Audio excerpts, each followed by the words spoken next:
بسم اللہ الرحمن الرحیم 2025 اور اسلامی تاریخ ہے 18 ذی-القعدہ سن 1446 ہجری۔ بقرعید آنے والی ہے اور پاکستان میں 7 جون کو بقرعید کی توقع ہے، سعودی عرب میں 6 جون کو توقع ہے۔ تو آج کا جو سیشن ہمارا ہے ٹوٹلی قربانی کے مسائل سے متعلق ہے، وہ مسائل جو عام طور پہ لوگ قربانی سے متعلق پوچھتے ہیں، اور چونکہ مسائل بہت زیادہ ہیں اس لیے 2 سیشن میں یہ کمپلیٹلی مسائل جو کمپلیٹ مسائل ہیں وہ ریکارڈ کرواؤں گا۔ تو آج کا جو سیشن ہے وہ ہے قربانی کے مسائل، ایپیسوڈ نمبر 1، اور پھر دوبارہ اگلے ایپیسوڈ میں انشاءاللہ بقیہ جو مسائل رہ جائیں گے وہ میں ریکارڈ کرواؤں گا، اور اگر اس کے بعد بھی رہ گئے تو تیسرے ایپیسوڈ میں ریکارڈ کروا دیں گے ہم اس کو۔ تو آپ نے قربانی سے متعلق یہ مسائل زیادہ سے زیادہ لوگوں میں شیئر کرنے ہیں۔ پہلا سوال ہے جی، یہ مختلف لوگوں کے سوال ہیں، میں نام نہیں لیتا، بہت سارے لوگ مختلف سوال پوچھتے رہتے ہیں، تو نام لیے بغیر جلدی جلدی بس میں سوالات پڑھتا ہوں۔ پہلا سوال ہے، کیا قربانی سنت ہے یا واجب ہے؟ دیکھیں، قربانی مالدار شخص پر واجب ہے، گو کہ یہ مسئلہ اسلاف میں اختلافی ہے۔ بعض اسلاف اس کے قائل ہیں کہ یہ سنت مؤکدہ ہے، بعض اس کے قائل ہیں کہ یہ واجب ہے۔ سنت مؤکدہ بھی واجب کے قریب قریبی ہوتی ہے، لیکن قربانی جو ہے وہ واجب ہے۔ اس کی دلیل نبی صلی اللہ علیہ وسلم کی یہ صحیح حدیث ہے، من وجد ساعۃ لأن یضحی فلم یضحی فلا یقربن مصلانا۔ جس شخص میں قربانی کی گنجائش ہو قربانی کرنے کی اور وہ قربانی نہ کرے تو ہماری عیدگاہ کے وہ قریب بھی نہ پھٹکے، تو بڑی شدید وعید ہے۔ بعض حضرات یہ دلیل دیتے ہیں کہ حضرت ابو بکر اور عمر رضی اللہ تعالی عنہما قربانی نہیں کرتے تھے، اور حدیث کے الفاظ ہیں کراہیۃ ان یقتدی بہما، اس خوف سے کہ لوگ ان کی اقتدا کرنا نہ شروع کر دیں۔ تو اس کا جواب یہ ہے کہ سیدنا ابو بکر اور سیدنا عمر رضی اللہ تعالی عنہما یہ دونوں صحابہ غریب تھے، مسکین تھے، پیون زدہ کپڑے پہنا کرتے تھے، تو آپ نے قربانی اس لیے نہیں کی کہ اگر آپ قربانی کرتے تو لوگ سمجھتے کہ غریبوں پر بھی یہ لازم ہے، ورنہ اصولی طور پر دیکھا جائے کہ یہ کیسے ممکن ہے کہ ابو بکر عمر نبی کی سنت کو چھوڑ دیں، اور چھوڑیں بھی اس لیے تاکہ ایسا نہ ہو ہم کریں تو لوگ قربانی کرنا شروع کر دیں گے، تو بالکل ایک عجیب سی بات ہو جائے گی۔ صحابہ تو نبی کے عمل کو زندہ کرتے تھے تاکہ لوگ اس کو کریں، تو ابو بکر عمر رضی اللہ عنہما نے اس لیے نہیں کی کہ آپ بہت مسکین تھے، صرف غریب نہیں تھے، بہت زیادہ مسکین تھے، تو اس لیے آپ اگر کرتے تو لوگ یہ سمجھتے کہ شاید سب پر واجب ہے یہ، تو غریب لوگ بھی قرضے لے کے اور مشکل میں پڑ کے پھر قربانی کرنا شروع کر دیتے، تو اس لیے ان دونوں نے نہیں کی۔ لیکن صحیح حدیث سے ہمیں معلوم یہی ہوتا ہے کہ نبی صلی اللہ علیہ وسلم نے فرمایا جس کے پاس قربانی کی گنجائش تھی اس نے نہیں کی، وہ ہماری عیدگاہ کے قریب نہ پھٹکے۔ وہ مسئلہ اختلافی ہے، اسلاف میں اختلاف تھا، لیکن دلیل کے لحاظ سے راجح بات یہی معلوم ہوتی ہے۔ دوسری بات، عبادات میں احتیاط کے پہلو کو ہمیشہ ترجیح دی جاتی ہے۔ دوسرا مسئلہ یہ ہے کہ کیا گھر کا سربراہ اگر قربانی کرے تو سب کی طرف سے ادا ہو جائے گی؟ یہ بھی مسئلہ اسلاف میں اختلافی رہا ہے۔ بعض اسلاف اس کے قائل ہیں کہ گھر کا سربراہ اگر کرتا ہے تو سب کی طرف سے قربانی ادا ہو جاتی ہے، لیکن اس بارے میں بھی اس حدیث کی بیس پر ہمارا موقف یہی ہے کہ جو بھی صاحب استطاعت ہے اس پر قربانی لازم ہوگی، اور دلیل یہی ہے من وجد ساعۃ لأن یضحی فلم یضحی فلا یقربن مصلانا، جس کے پاس بھی گنجائش تھی قربانی کرنے کی اس نے قربانی نہیں کی، وہ ہماری عیدگاہ کے قریب نہ آئے۔ بہرحال اختلافی مسئلہ ہے، اس میں شدت جائز نہیں، کسی فریق پہ زیادہ ملامت یا طنز اور جو آج کل یوٹیوب پہ مناظرے بازی کے چیلنج ہوتے ہیں یہ ٹھیک نہیں ہے۔ تو احتیاط بہرحال اسی میں ہے کہ جو بھی صاحب استطاعت ہے وہ قربانی کرے۔ دوسرا مسئلہ ہے قربانی لازم کس پر ہے؟ تو قربانی صاحب استطاعت پہ لازم ہے، صاحب نصاب پہ لازم ہے۔ صاحب نصاب کسے کہتے ہیں؟ 5 چیزیں: سونا، چاندی، مال تجارت۔ مال تجارت کہتے ہیں ہر وہ سامان جو آپ نے بیچنے کی نیت سے خریدا اور اب تک بیچنے ہی کی نیت ہو۔ اور چوتھی چیز ہے یعنی سونا، چاندی، کیش، مال تجارت، اور 5ویں چیز ہے ضرورت سے زائد سامان۔ ضرورت سے زائد سامان اسے کہتے ہیں جو پورے سال استعمال میں نہ ہو، جیسے کوئی پلاٹ پڑا ہوا ہے آپ کے پاس، نہ کرائے پر ہے نہ آپ اس میں رہ رہے ہیں، یہ بھی ضرورت سے زائد ہے۔ کوئی گھر آپ نے بنایا ہوا ہے، نہ کرائے پہ دیا ہوا ہے نہ اس میں آپ رہتے ہیں، تو یہ بھی ضرورت سے زائد ہے۔ کوئی گاڑی آپ کے پاس ہے، پورے سال استعمال ہی نہیں ہوتی، وہ بھی ضرورت سے زائد ہے۔ ڈنر سیٹ گھر میں پڑے ہوئے ہیں، شو کیس میں سجا کے رکھے ہیں، پورے سال استعمال ہی نہیں ہوئے، تو وہ بھی ضرورت سے زائد ہے۔ تو ضرورت سے زائد سامان یا سونا یا چاندی یا کیش اماؤنٹ یا تجارتی مال اگر آپ کے پاس 52.5 تولہ چاندی کے برابر ہے، آج کی تاریخ میں 52.5 تولہ چاندی کی جو بھی قیمت ہے وہ آپ سرچ کر لیں، بلکہ بقرعید کے دن جو بھی 52.5 تولہ چاندی کی قیمت ہوگی وہ آپ سرچ کر لیے گا، تو 1.5-2 لاکھ روپے بنتی ہے میرا خیال ہے۔ تو جس کے پاس اتنا اماؤنٹ موجود ہو اس اماؤنٹ میں سے وہ قرضے بھی نکالے، مائنس کرے، اور جو ضروری خرچے ہیں جیسے گھر کا راشن آئے گا وہ ضروری ہے، گیس بجلی کا بل یہ ضروری ہے، تو یہ ضروری خرچے مائنس کر کے اگر کسی کے پاس 52.5 تولہ چاندی کے برابر رقم بنتی ہے تو اس پر قربانی لازم ہے، اور جس کے پاس یہ ضروری خرچے مائنس کر کے بھی 52.5 تولہ چاندی کے برابر رقم نہیں بن رہی ہے تو پھر اس پر قربانی لازم نہیں ہے۔ خواتین کے پاس عام طور پر چونکہ گولڈ ہوتا ہے اور کچھ نہ کچھ پیسے بھی ہوتے ہیں ان کے پاس، تو اور قرضہ نہیں ہے اگر، اور گھر کا راشن بھی خواتین نے نہیں ڈالنا ہوتا، وہ تو مردوں کی ذمہ داری ہے، تو گیس بجلی کا بل بھی مرد دے رہے ہوتے ہیں، تو اس لیے آج کے زمانے میں عام طور پہ خواتین پہ قربانی زیادہ لازم ہو رہی ہوتی ہے، مردوں پہ کم لازم ہو رہی ہوتی ہے، کیونکہ گولڈ ہوتا ہے خواتین کے پاس اور شریعت نے ان کے ذمہ کوئی خرچے ڈالے نہیں ہیں، مردوں کے ذمہ تو بہت سارے خرچے ہوتے ہیں، تو ایسی صورت میں خاتون پر بھی قربانی لازم ہوگی۔ ہاں، خاتون کی طرف سے ان کا شوہر قربانی کر سکتا ہے اجازت سے، شوہر نے اگر اپنی بیوی کی طرف سے قربانی کر دی، قربانی کرنے کے بعد بتایا کہ میں نے تمہاری طرف سے قربانی کر دی ہے، تو قربانی ادا نہیں ہوگی، پہلے وہ بتائے گا کہ میں آپ کی طرف سے قربانی کر رہا ہوں، وہ اجازت دے دے تو ٹھیک ہے۔ اجازت دینے کے لیے بس خاموش رہنا بھی کافی ہے، زبان سے کہہ دینا بھی کافی ہے، خاموش رہنا بھی کافی ہے، شوہر بیگم کو فون کر دے بیگم تمہاری طرف سے میں قربانی کر رہا ہوں، تو اطلاع دے دے گا تو یہ اطلاع بھی کافی ہے۔ یہ تو ہو گیا جی مختصراً قربانی کے لازم ہونے کا مسئلہ۔ اب یہ بہت اہم سوال کیا جاتا ہے کہ کون سے عیب ایسے ہیں جن کی وجہ سے قربانی جائز نہیں ہوتی جانور کی۔ لوگ یہ سوال پوچھتے ہیں ٹوٹے ہوئے سینگ والے جانور کی قربانی کا کیا حکم ہے، یا وہ جانور جس کا سرے سے سینگ ہی نہیں ہے۔ تو دیکھیں، ٹوٹا ہوا سینگ ہو یا سرے سے سینگ ہو ہی نہیں، دونوں جانوروں کی قربانی جائز ہے۔ ہاں اگر جانور کا سینگ اکھاڑ دیا اور جڑ سے اکھاڑ دیا جس کی وجہ سے اس کے دماغ پہ چوٹ لگی ہے تو پھر ایسے جانور کی قربانی جائز نہیں ہے۔ عام طور پر آج کل لوگ جانور کا سینگ جو ہے وہ گھس دیتے ہیں تو اس جانور کی قربانی جائز ہے، لیکن یہ جو میں نے سنا ہے کہ جو جانور کا سینگ گھستے ہیں یا اس میں کچھ ایسا جلاتے ہیں اس سے جانور کو تکلیف بہت ہوتی ہے، تو غیر ضروری تکلیف جانور کو دینا اس کا بہرحال گناہ ہوگا، لیکن بغیر سینگ والے کی قربانی جائز ہے۔ ہاں سینگ ٹوٹ گیا لڑائی وڑائی کے دوران اور اکھڑ گیا جس سے دماغ کو زد پہنچی ہو تو پھر جائز نہیں ہے۔ دوسرا کون سے عیب ہیں؟ اندھے جانور کی قربانی جائز نہیں ہے، اگر ایک آنکھ کی بینائی بالکل گئی ہوئی ہے اس کی قربانی بھی جائز نہیں۔ لنگڑے جانور کی قربانی، بعض دفعہ آپ جانور خریدتے ہیں جانور لنگڑا ہوتا ہے تو اگر اتنا لنگڑا ہے کہ وہ پاؤں زمین پہ ٹکا ہی نہیں پا رہا تو اس کی قربانی جائز نہیں، اور اتنا اگر لنگڑا ہے کہ وہ پاؤں کم از کم اس کو چلانے کے قابل بنا رہا ہے، زمین پہ ٹکا لیتا ہے اور چل لیتا ہے کچھ نہ کچھ، تو اس جانور کی قربانی جائز ہے۔ کان یا دم کٹے ہوئے جانور کی قربانی، اس میں مختلف اقوال ہیں، بعض فقہاء نے یہ لکھا ہے کہ ایک تہائی اگر دم کٹی ہوئی ہے، ایک تہائی کان کٹا ہوا ہے تو قربانی جائز نہیں ہے، ایک قول یہ بھی ہے کہ آدھا، تو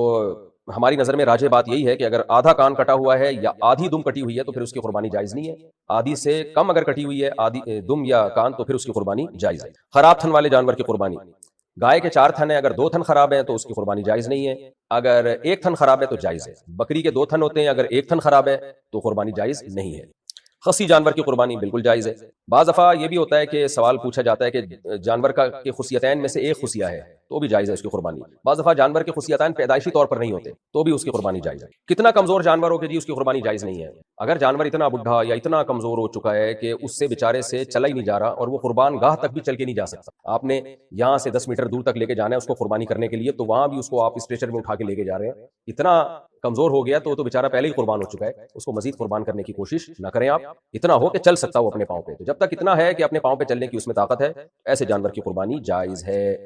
یہ بھی سوال پوچھا جاتا ہے جی گائے میں 7 افراد کی شرکت لازم ہے؟ اچھا اس سے پہلے ایک اہم سوال کہ معذور جانور کی قربانی تو جائز نہیں ہے، جیسے ہم نے بتایا ٹانگ ٹوٹی ہوئی ہے اتنی کہ زمین پہ ٹکا ہی نہیں سکتا وہ، بعض دفعہ جانور کو گراتے ہوئے قربانی کرتے ہوئے وہ معذور ہو جاتا ہے، تو خوب سمجھ لیں اگر قربانی کے لیے جانور کو گراتے ہوئے اس میں کوئی عیب پیدا ہو گیا تو اس عیب سے کچھ نہیں ہوتا، ایسے جانور کی قربانی جائز ہے۔ بعض دفعہ اتنے موٹے تازے بیل ہوتے ہیں کہ آپ جب ان کو گرا رہے ہوتے ہو تو 2-4 بندے وہ پہلے گرا چکا ہوتا ہے اور پھر اس کو گراتے ہوئے اس بیل کی ٹانگ ٹوٹ گئی یا آنکھوں کی بینائی چلی گئی، تو چونکہ وہ قربانی کے دوران ہی کا ایک پروسیس ہے، قربانی کے دوران کا ہی ایک عمل ہے، تو اس سے کوئی فرق نہیں پڑتا، ایسے جانور کی قربانی بھی جائز ہے۔ اسی سے ایک مسئلہ یہ بھی ہے کہ بعض جانور بڑے وحشی ہوتے ہیں، آپ کے قابو میں وہ آتے ہی نہیں ہیں، تو ایسے جانور کو پہلے فائر کرنا پڑتا ہے، گولی مارنی پڑتی ہے، اس کے بعد جا کے وہ قابو میں آتے ہیں، تو شرعاً یہ بھی جائز ہے کہ اگر کوئی ہٹا کٹا موٹا بیل بھینسا قابو میں ہی نہیں آ رہا آپ کے، تو آپ نے اگر اس کو فائر کیا، گولی ماری اور گولی سے وہ مرا نہیں تو آپ نے فوراً جا کے مرنے سے پہلے اس کو ذبح کر دیا تیز دھار والی چھری سے، تو بھی اس کی قربانی جائز ہے۔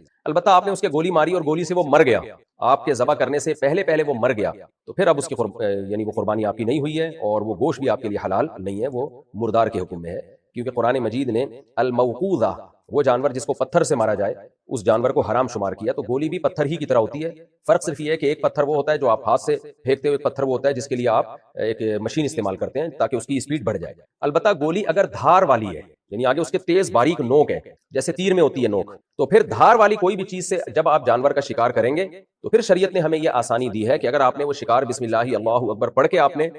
گولی چلائی، جس گولی کی آگے تیز نوک ہو، صرف نوک کافی نہیں ہے، گول نوکیں ہوتی ہیں بندوقوں کی، وہ اس سے کوئی فرق نہیں پڑتا، تیز دھار والی نوک ہو یا تیر آپ نے مارا جانور پر اور وہ جانور گر گیا، آپ کے پہنچنے سے پہلے وہ مر گیا تو بھی حلال ہے، لیکن یہ جب ہے جب دھار ہو آگے گولی کی یا تیر کی، تو پھر اگر آپ کے پہنچنے سے پہلے جانور ہلاک ہو گیا تو حلال ہے۔ ہاں آپ پہنچے اور اس وقت زندہ تھا تو پھر آپ پر لازم ہے کہ اس کو ذبح کر دیں۔ اب آپ نے جانور پہ تیر چلایا یا دھار والی گولی جس کے آگے تیز نوک ہوتی ہے، بسم اللہ اللہ اکبر پڑھ کے آپ نے اس بھینسے پہ فائر کیا، آپ قریب گئے تو اس میں جان تھی، لیکن آپ نے کہا چونکہ میں نے تیز دھار والی گولی سے یا تیر سے میں نے اس کو مارا ہے تو جان تو ہے اس میں لیکن میں ذبح نہیں کرتا، تو اب وہ حرام ہو گیا کیونکہ آپ پر لازم تھا کہ آپ فوراً اس جانور کو ذبح کر لیتے۔ تو خلاصہ کیا نکلا کہ عام گولی جو ہوتی ہے کلاشن کوف کی یا پسٹل کی، اس میں دھار نہیں ہوتی، اس سے اگر اپنے جانور کو شکار کیا قابو میں لانے کے لیے تو ذبح کرنا بہرحال ضروری ہے، مرنے سے پہلے اس کو ذبح کرنا پڑے گا۔ اور اگر دھار والی گولی جس کی آگے تیز باریک نوک ہوتی ہے یا تیر مارا آپ نے، تو اس میں اگر آپ جانور کے قریب پہنچ گئے، آپ نے غفلت نہیں کی، جیسے جانور گرا آپ پہنچے اور موت سے پہلے ذبح کر دیا تو بہرحال حلال ہے،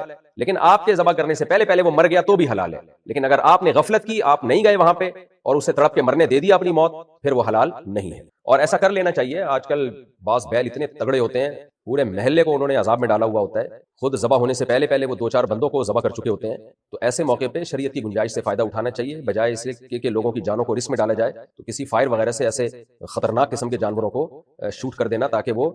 قابو میں آ جائیں، کچھ تھوڑا سا خون نکل جائے تاکہ وہ زمین پہ گر جائیں، تو اس میں کوئی حرج ہے نہیں، کر لینا چاہیے ایسا اگر مجبوری ہو. اچھا، ایک اہم سوال یہ بھی پوچھا جاتا ہے جی کہ کن جانوروں کی قربانی جائز ہے؟ کیا بھینسے کی قربانی بھی جائز ہے؟ اس کی کیا دلیل ہے؟ طرح یاک ایک چترال میں جنگلی بھینسا، یہ بھینسا کہلاتا ہے، جنگلی کا تو میں نہیں کہہ سکتا، جنگلی بھی ہوتے ہیں وہ، گھریلو بھی ہوتے ہیں، تو کیا اس کی قربانی بھی جائز ہے؟ تو خوب سمجھ لیں، ہمیں 4 جانوروں کی قربانی کا حکم دیا گیا ہے. بیل جس میں گائے بھی آتی ہے یعنی نر مادہ، دمبا بھیڑ یہ بھی اسی میں آتے ہیں، بکرا بکری اور اونٹ. تو بھیڑ میں بھیڑ دمبا یہ سب چیزیں اس میں آتی ہیں، چکی والا ہو چاہے چکی والا نہ ہو. بھینس کا حدیث میں تذکرہ نہیں ملتا، اس لیے آج کل بعض علماء نے یہ کہنا شروع کیا کہ بھینس کی قربانی جائز نہیں ہے، لیکن ماضی میں ہمیں اس کے جائز ہونے پر اجماع ملتا ہے. اب وہ اجماع یعنی کیوں امت کا اجماع ہوا تھا کہ بھینس کی قربانی جائز ہے؟ اس کی وجہ یہ ہے کہ یہ جو 4 جانور جن کی قربانی کا شریعت نے ہمیں حکم دیا ہے، ان میں قدر مشترک کیا چیز ہے، کامن چیز کیا ہے؟ ایک تو یہ کہ یہ چوپائے ہیں، نمبر 2 یہ پالتو ہوتے ہیں، گھریلو ہوتے ہیں. تو اس لیے حضرات فقہائے کرام کا اس پر ماضی میں اجماع ہو چکا ہے کہ بھینس بھی گائے کے حکم میں ہے، میڈیکلی نہیں ہے، شرعی لحاظ سے گائے کے حکم میں ہے. وہ تو بھینس کو گائے پر قیاس نہیں کیا گیا ہے،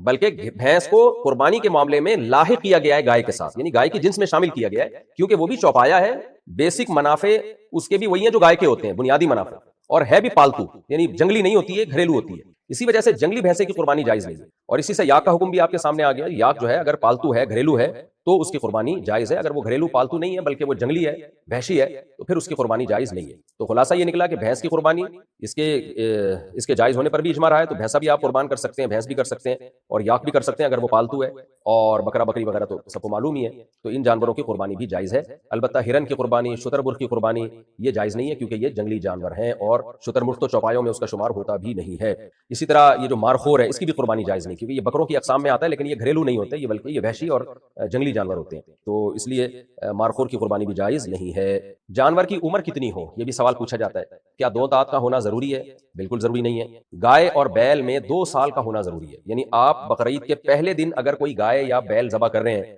تو یہ ضروری ہے کہ وہ پچھلی سے پچھلی بقرعید میں اس وقت سے پہلے پیدا ہو چکا ہو جس وقت آپ قربانی کر رہے ہیں. یعنی اسلامی لحاظ سے 2 سال کا ہونا ضروری ہے، انگریزی لحاظ سے نہیں. یعنی آپ نے پچھلے سے پچھلے سال بقرعید کے پہلے دن دوپہر کے وقت آپ کی گائے نے ایک بچہ دیا، پچھلی سے پچھلے سال والی بقرعید میں دوپہر کے وقت، تو آپ اس بقرعید میں صبح کے وقت اس بچے کو ذبح نہیں کر سکتے، کیونکہ ابھی 2 سال پورے نہیں ہوئے. آپ ظہر کے بعد کر سکتے ہو، کیونکہ ظہر کے بعد بقرعید کے پہلے دن وہ 2 سال کا مکمل ہو جائے گا. اس مثال سے آپ کو سمجھ میں آ گیا ہوگا کہ ہر وہ جانور جو پچھلے سے پچھلی بقرعید سے پہلے پیدا ہو چکا ہو اس کو آپ اس بقرعید میں ذبح کر سکتے ہو، گائے اور بیل میں. اور جو پچھلے سے پچھلی بقرعید کے پہلے دن پیدا ہوا تو پہلے دن وہ ٹائم گزرنے کے بعد یا اگلے دن آپ اس کو ذبح کر سکتے ہو. اور پچھلے سے پچھلے سال بقرعید میں اگر وہ تیسرے دن پیدا ہوا تو پھر پہلے اور دوسرے دن نہیں ذبح کر سکتے، آپ اس کو تیسرے دن ذبح کرو گے اس ٹائم کے بعد جس ٹائم میں وہ پیدا ہوا تھا، تاکہ 2 سال کمپلیٹ ہو جائے. یہی حکم بکری میں اور بکرے میں. اونٹ میں کم سے کم 5 سال کا ہونا ضروری ہے. 5 سال سے پہلے آپ اونٹ کو نہر یا ذبح نہیں کر سکتے. گائے اور بیل میں 2 سال ہو گئے، اور بکرا بکری میں 1 سال ہو گیا. اور دمبے میں اصل حکم تو یہی ہے کہ کم سے کم 1 سال کا ہو. لیکن اگر دمبا یا بھیڑ موتا تازہ خوب بھرا ہوا ہے، 6 مہینے کا بھی اگر ہے، وہ دیکھنے میں وہ سال کا لگ رہا ہو،